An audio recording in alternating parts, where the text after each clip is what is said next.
In this episode, I want to talk about first aid classes that those of us that boat, whether it's private boating or commercial guiding, or just people that recreate outdoors, should be taking to be responsible. I also want to offer some suggestions for how you can pick a good course. So to start, the main classes, there's 3 of them. The base level one is wilderness first aid.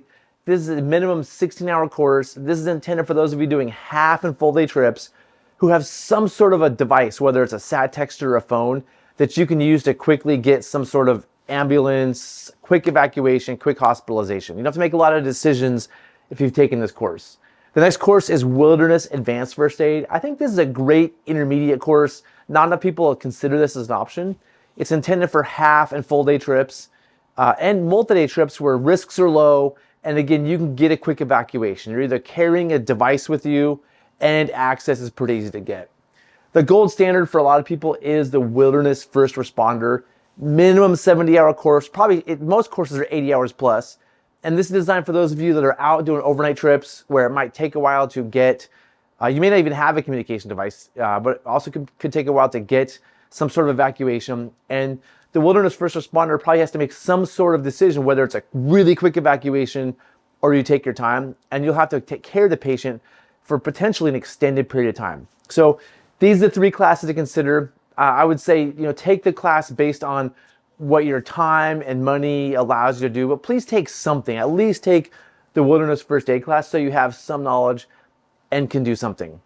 You also want to take a good course. I think it's important to take a good course from a good instructor or a good organization.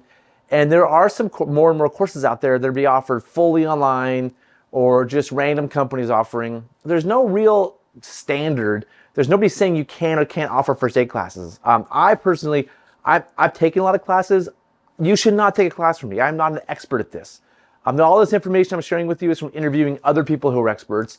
I just have some knowledge, but I could offer a woofer course. You come to my house, we could do a couple things in the yard, talk about first aid for half an hour. I can make you watch a video and I could give you a woofer card.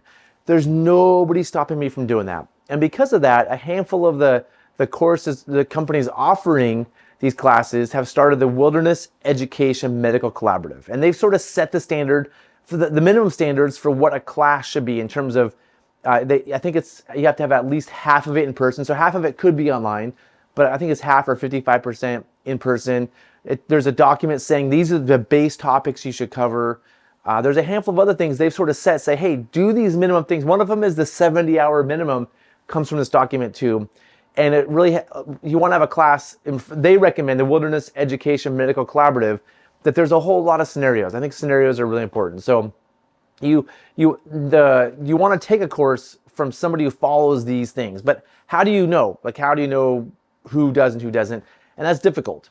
One thing that out there is that some organizations have gotten together and agreed on reciprocity. And so reciprocity would mean they accept each other's courses. So if you take a course with one organization, this other one says, hey, that's a good class, we'll accept that for somebody entering a renewal class with us. Because you take the class and you're supposed to renew it every number of years.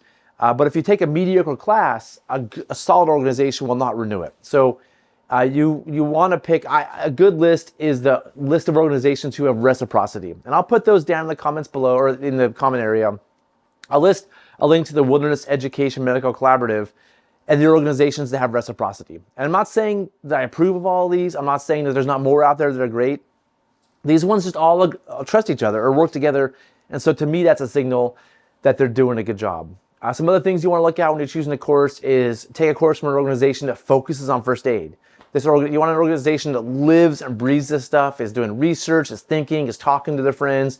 And so a first aid-based organization is really good. You want to try to get a low student to instructor ratio.